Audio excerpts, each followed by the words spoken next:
বন্ধুরা রে আমার, রে যুবক ভাইয়েরা আমার, কি বলবো একটা ঘটনা শুধু শুনেন। একজন আল্লাহর ওলির জীবনে বলছি। হযরতে বশির রাহমাতুল্লাহি আলাইহি সবচেয়ে বড় মদখোর ছিল এবং মদের দোকান ছিল। তার মদের আড্ডাখানায় এসে অসংখ্য যুবকগুলো মদ পান করে শরাব পান করত। রাস্তা দিয়ে যখন যায় সবাই তাকে ভয়ে পালায়, ভয় দিয়ে পালায় যে সরো সরো সরো। এমন মদ রাস্তে তার ছায়া যেন আমাদের গায়ে না পড়ে। চিন্তা করার দরকার। যখন বসি রাস্তা দিয়ে যান সবাই সরে যায়, কেন? তার ছায়া যেন কি গায়ে না পড়ে। বসি রাস্তা দিয়ে যাচ্ছেন, হঠাৎ করে তার নজর নিচের দিকে আসলো। একটা কাগজের মধ্যে লেখা আছে বিসমিল্লাহির রহমানির রহিম।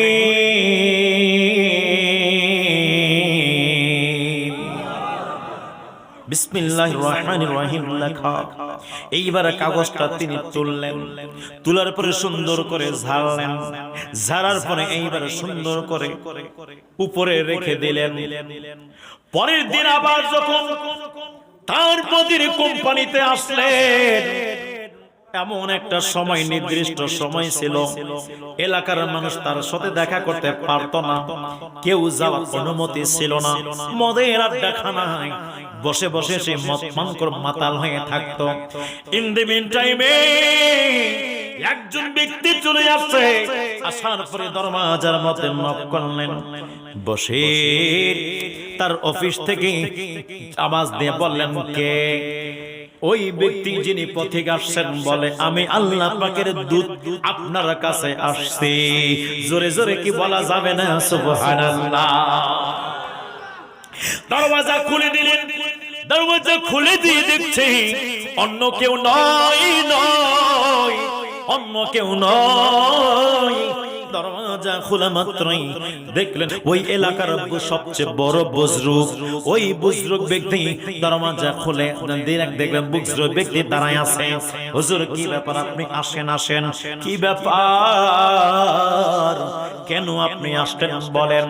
রাবাসীর, আমি আল্লাহ পাকের পক্ষ থেকে তোমার কাছে এসেছি। হুজুর, কেন এসেছেন? এইবার বলল, আল্লাহ পাকের সালাম আপনার জন্য নিয়ে আসলাম। আল্লাহ সালাম দিয়েছে, আল্লাহ সালাম নিয়ে আসছেন। এইবার বশির বলে, বশির ডাক দিয়ে বলে, হুজুর,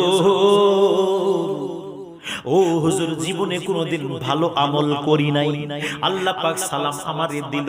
ওরে বশির, একবার চিন্তা করে দেখো না, দেখো নিশ্চয়ই তুমি কোনো ভালো কাজ করেছো, তার জন্য আল্লাহ তাআলা তোমার জন্য সালাম পাঠিয়েছেন।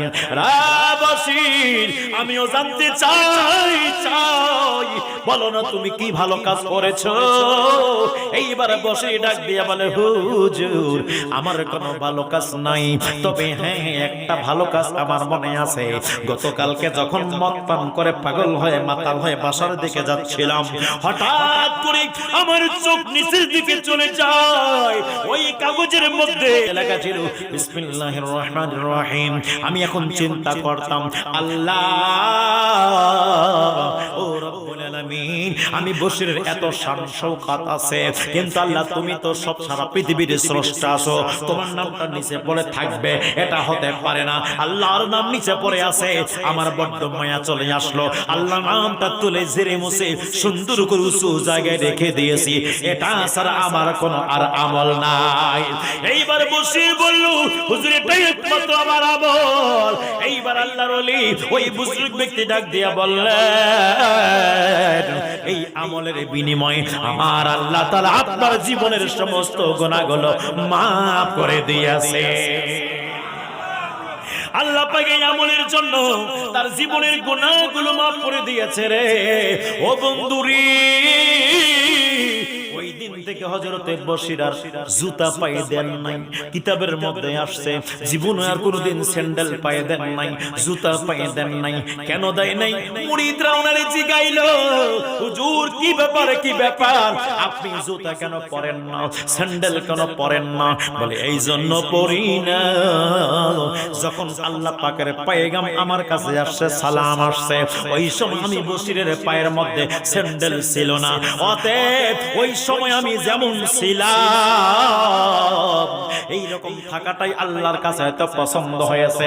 এই জন্য আমি বশির নিয়ত করে নিয়েছি কোনোদিন স্যান্ডেল পায়ে দিব না। রাজযুবক ভাইরা রে, এর পরে থেকে এলাকাবাসী, এলাকার ছেলেগুলো সবাই রাস্তার মধ্যে দাঁড়াইয়া থাকে, সবাই রাস্তার মধ্যে থাকে, সবার মনে এক কথা, সবার মনে এক কথা, এটাই স্লোগান, চলো রে চলো, রাস্তায় চলো। হযরতে বশির আসতেছে, তার কদমের ধুলি যেন আমাদের গায়ে লেগে যায়, তার কদমের ধুলি যেন আমাদের গায়ে লেগে যায়। এ চলো রাস্তায় চলো। কিতাবের মধ্যে আসে হযরতে বশির রাহমাতুল্লাহি আলাইহি সেই রাস্তা দিয়ে চলাচল করতো, ওই রাস্তা দিয়ে কুকুর হোক না কেন, পাখি হোক না কেন, ছাগল হোক না কেন, কোন আপনার পাখি কুকুর সহ কেউ রাস্তার মধ্যে প্রসাব পায়খানা করতো না। কেন করতো না? আমার আল্লাহ চাই নাই যে আমার বশিরের পায়ের মধ্যে নাপাক জিনিস লেগে যাক। যেহেতু আমার বশির আমার প্রেমে জুতা সরাই দিয়েছে, স্যান্ডেল সরাই দিয়েছে, ওরে বশিরে যাও যাও যাও, তোমার সম্মানে আমি আল্লাহ তোমার রাস্তাকে, অপবিত্রতাকে নিরাপদ রেখে দিলাম।